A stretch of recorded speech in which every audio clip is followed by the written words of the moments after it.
Fights या तो बिल्लियों के दरमियान होती है या फिर हमारी फिल्मी हीरोइंस के दरमियान। दोनों किस्म की लड़ाइयों में होता तो सेम है। देखिए ना, किसी का मुंह किसी के कान पे होता है, किसी के दांत किसी के नाक पर होते हैं और कई दफा तो हाथ गर्दन तक भी पहुंच जाते हैं। लेकिन आखिर में जो जीता है ना, वो ही होता है बिल्लियों का सिकंदर। मगर हाँ, बिल्लियां आपस में एक दूसरे को कत्ल की धमकी नहीं देती, लेकिन हमारे यहाँ तो लैला जी और रेशम ने एक दूसरे को कत्ल की सुपारियां भी पहुंचा दी हैं। Really, I promise.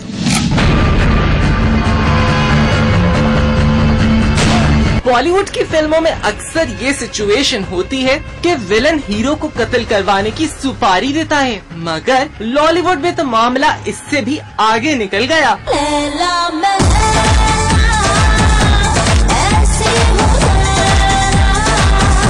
बॉलीवुड की बोल्ड गर्ल लैला ने ये इल्जाम लगाया है कि रेशम ने उसे कत्ल कराने की सुपारी दी है। क्या वाकई रेशम लैला को कत्ल करवाना चाहती हैं, या फिर लैला इसे लॉलीवुड का मेमो इशू बनाना चाह रही हैं? दो हीरोइंस की इस कैट फाइट में कत्ल की सिचुएशन कैसे आई?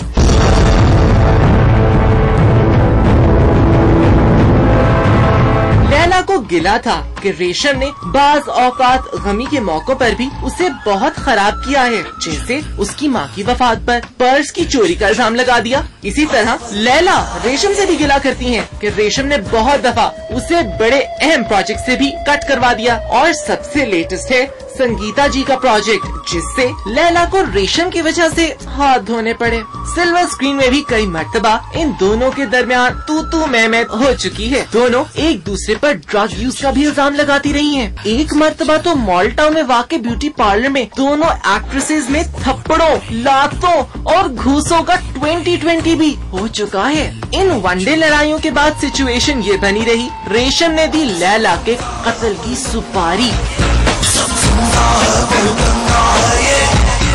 रेशम ने ऐसा किया है कि नहीं, मगर लैला ने रेशम पर इल्जाम लगाया है कि उसने लैला को अपने रास्ते से हटाने के लिए किसी को कत्ल की सुपारी दे दी। नेक्स्ट स्टेप क्या है वो आप लोगों को मैं बुला के प्रेस कॉन्फ्रेंस करूंगी, आप लोगों के सामने सब कुछ आ जाएगा। लैला ने ये इंकशाफ एक्सप्रेस न्यूज के एंटरटेनमेंट एडिटर ताहिर सरवर मीर से किया। शाम से लेकर सुबह सहरी तक उन्होंने बार बार मुझे फोन किया और एक ही बात कह रही थी कि मैं गवाह रहूं कि रेशम अदाकारा रेशम जो है ना कत्ल करवाना चाहती हैं। लैला ने करीबी दोस्तों से कहा है कि अगर उसे कोई नुकसान पहुंचा तो उसकी सारी जिम्मेदारी रेशम पर होगी। दूसरी तरफ रेशम का कहना है जो कि लैला का स्टार्डम उन जितना नहीं, लिहाजा इस इशू पर तो वो बात भी नहीं करना चाहती। चलिए मान लिया रेशम और लैला के स्टारडम में फर्क होगा, मगर एक बात तय है कि अगर खुदा न खास्ता लैला के साथ कोई हादसा पेश आया तो उसकी FIR रेशम के नाम की ही कटेगी। रेशम साहिबा, जमानत कबल अज गिरफ्तारी करवाने का बंदोबस्त रखें।